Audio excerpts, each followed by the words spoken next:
Summer vacation முடிய போது இன்னும் நீங்க இந்த ஸ்பாட் போலனா கண்டிப்பா ட்ரை பண்ணி பாருங்க. கிட்ஸ் கூட என்ஜாய் பண்ண பக்காவான பிளேஸ் இது. நாங்க ஆஃப்டர்நூன் வசந்த பவன்ல நல்ல ஒரு மீல்ஸ் எல்லாம் சாப்பிட்டுட்டு ஸ்ட்ரெயிட்டா சென்னை ஈஸியா இருக்க விஜிபி ஸ்னோ கிங்டம் வந்தாச்சு. விஜிபி எப்பவுமே நம்மள டிசப்பாயிண்ட் பண்ண மாட்டாங்க. ஆல்ரெடி விஜிபி வண்டர் வேர்ல்ட் நம்ம போன வீடியோ போட்டிருக்கேன், ரொம்பவே என்ஜாய் பண்ணுவோம் நாங்க. ஸ்னோ கிங்டம்க்கு entry ticket 650 rupees for kids and 750 rupees for adults. Duration is 1 hour. அதுக்கு மேல அவங்களே இருக்க சொன்னாலும் கண்டிப்பா இருக்க முடியாது, ஏன்னா அவ்வளோ ஃப்ரீசிங் கோல்டு உள்ள. So below 2 years not allowed. Snow world மட்டும் இல்லைங்க, ஜங்கல் சஃபாரி 12D ஷோலாம் இருக்கு. இதுக்கெல்லாம் எக்ஸ்ட்ரா 100 rupees சார்ஜ் பண்றாங்க, பட் கண்டிப்பா வர்த். ஸோ ட்ரை பண்ணி பாருங்க. ஸ்னோ வேர்ல்டுக்கு ஸ்லாட்ஸ் இருக்கு. நாங்க 3:30 ஸ்லாட் புக் பண்ணியிருந்தோம். ஸோ அதுக்கு முன்னாடி ஜங்கல் சஃபாரி 12D ஷோ இது எல்லாமே கம்ப்ளீட் பண்ணிட்டோம்.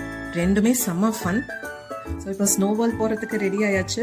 எல்லா ஏஜ்க்கும் ஏத்த மாதிரி ஜாக்கெட், கிளவுஸ், பூட்ஸ் எல்லாம் அவங்களே ப்ரொவைட் பண்ணி பக்காவா நம்மள உள்ள அனுப்பிடுறாங்க. உள்ள ஃபுல்லா ஒரே ஸ்னோ தான். ஒரு குட்டி ஸ்னோ வேர்ல்டே ரெடி பண்ணிருக்காங்க. வீடியோ எடுக்க கூட ரொம்ப கஷ்டம். 2 minutes கிளவுஸ் ரிமூவ் பண்ணா கூட கையெல்லாம் ஃப்ரீஸ் ஆயிடுச்சு.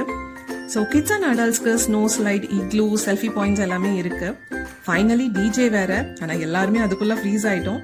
டிஃப்ரெண்டான எக்ஸ்பீரியன்ஸ், நாங்க ரொம்பவே என்ஜாய் பண்ணோம். கம்மி பட்ஜெட்ல காஷ்மீர் பார்க்கணும்னா நீங்க கண்டிப்பா எங்க போலாம். See you all.